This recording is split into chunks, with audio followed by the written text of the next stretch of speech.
That was an inspirational demo. I am really impressed. Thank you all for having me here. My name's Mike Walker. I'm Global Director of Open Innovation Labs, and I have some more exciting news to share specifically with you for our residents in Korea and Red Hat users around a new offering called Open Innovation Labs.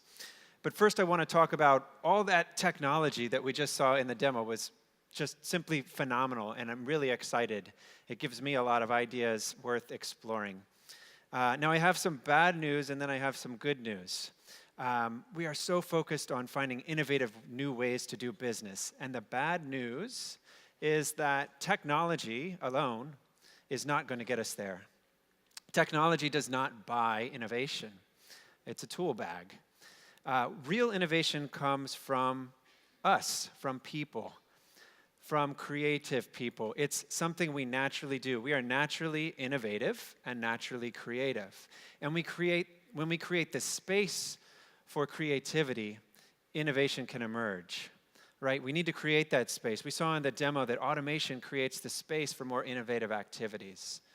Furthermore, when we create an ability for a community of users to engage in creative thought processes, amazing innovation and products can emerge.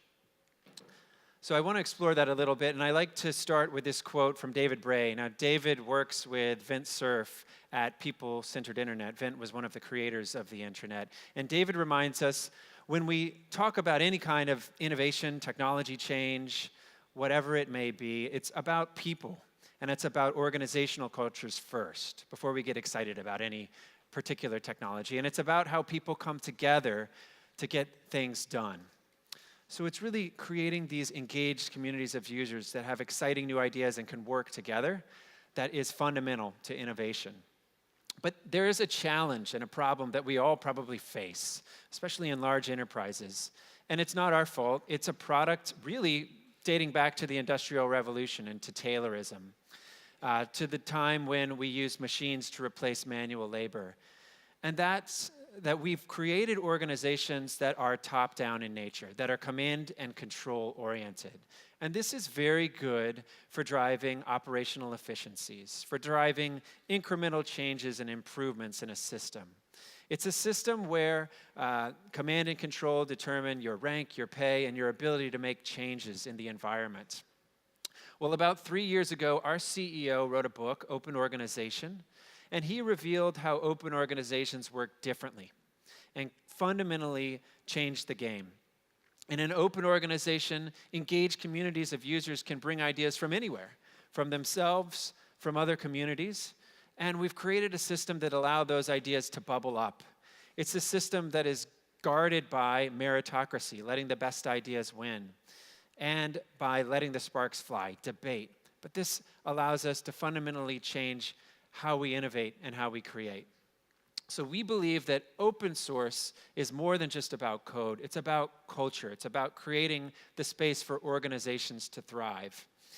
We find innovation by engaging in communities, both internally and externally, from the communities of open source. It allows us to more readily adapt to change, and we use open standards to preserve business agility so that we can adapt to new technologies more quickly. We work in the open because transparency allows us to work authentically and not hide what we do. It keeps us honest. And finally, we believe that shared problems allow us to solve problems faster. Look at a technology like OpenShift. OpenShift version 2 was a success by any measure. However, we saw that folks at Google, who had been running containers at web scale, billions of containers a year, released this open source technology, Kubernetes. And so Red Hat was able to very quickly adapt that new technology, put engineers in every area. Now we lead the development. We are the #1 contributor to Kubernetes outside of Google, and have released OpenShift 3, an amazing new product that came out just 18 months after that decision was made. So this allows open organizations to move faster. Now I'm excited to say that we've taken all those principles and found a way to expose all of us to them so that we can experience not just great technology, but the cultural values that make open organizations thrive. We've created a new offering called Open Innovation Labs. At its essence, Labs is a residency-style engagement. It's immersive. It's 1 to 3 months in duration. We work in small teams. Typically, we start with 3 to 6 people from a customer or a partner from our communities, working together with 3 to 6 Red Hatters in a small group. We provide subject matter experts from Red Hat that pair up with those individuals from a customer. And we do 2 things. One is we focus on building an innovative new product prototype, and we do it through experimentation. We iterate over that product prototype many times over in order to create something that delights our users. But also we experiment with new ways of working. We pull from Agile, from lean engineering, from design thinking, and we find ways that work for our teams. And these can be the catalyst for change, things that we can take back home with us to create larger scale transformation. So we launched Labs in North America about 2.5 years ago, and I'm very excited to be the founder to bring that out to the world.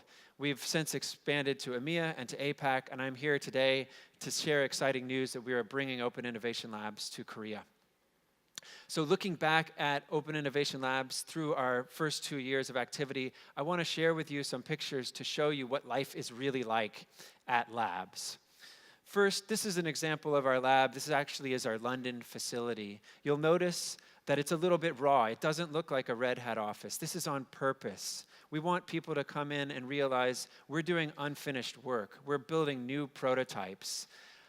Everything is on wheels, even the plants in this photograph are on wheels. That's because we reconfigure space to do different ways of working. This is a picture of a pop-up lab in the Nordics.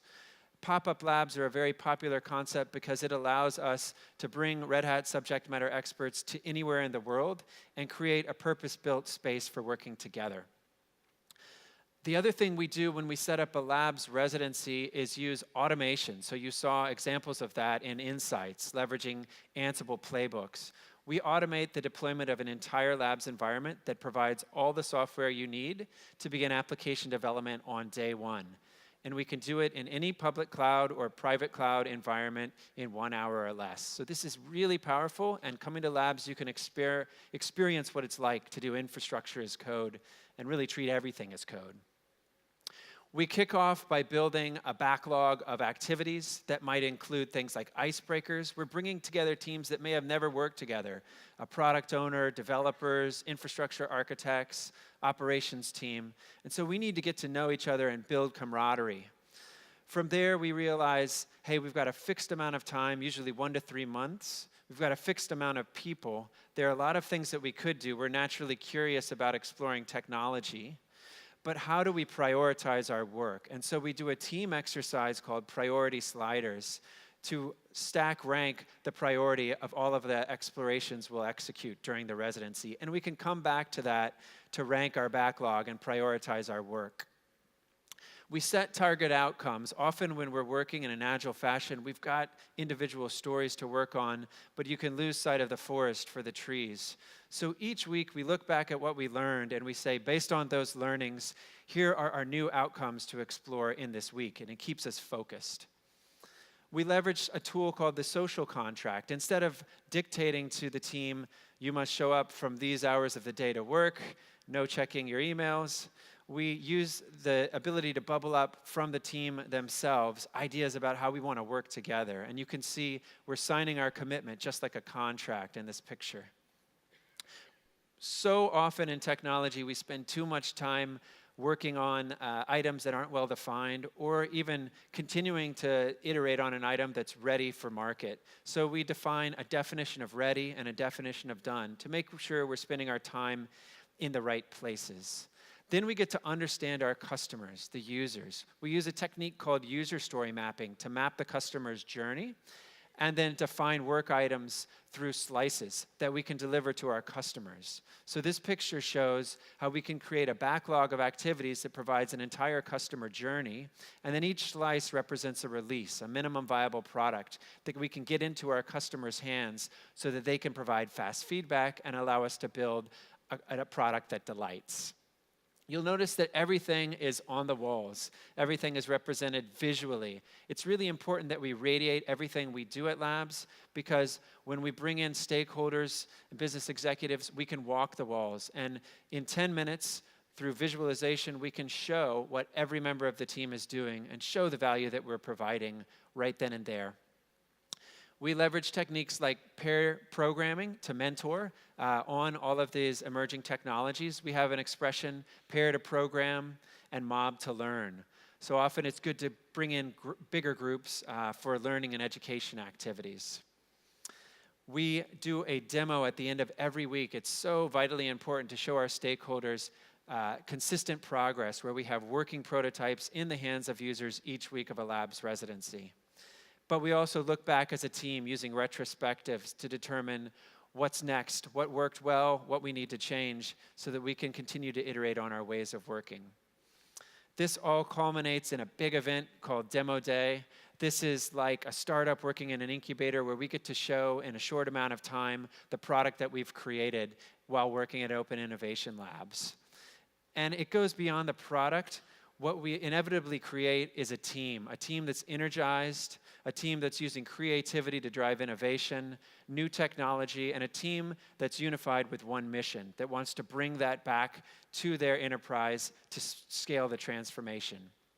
Now, I blazed through a lot of practices, but all of these practices are open source, just like our code. We've created a new website called the Open Practice Library. This is an archive and a living conversation about new practices that work well and pair well with innovation and emerging technologies. And I encourage you to visit openpracticelibrary.com to learn more and even contribute to the conversations.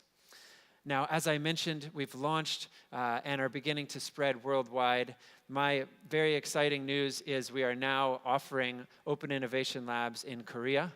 And I encourage you, as you get your lunches, to stop by our consulting booth, where you can learn more about the launch and how to engage with us.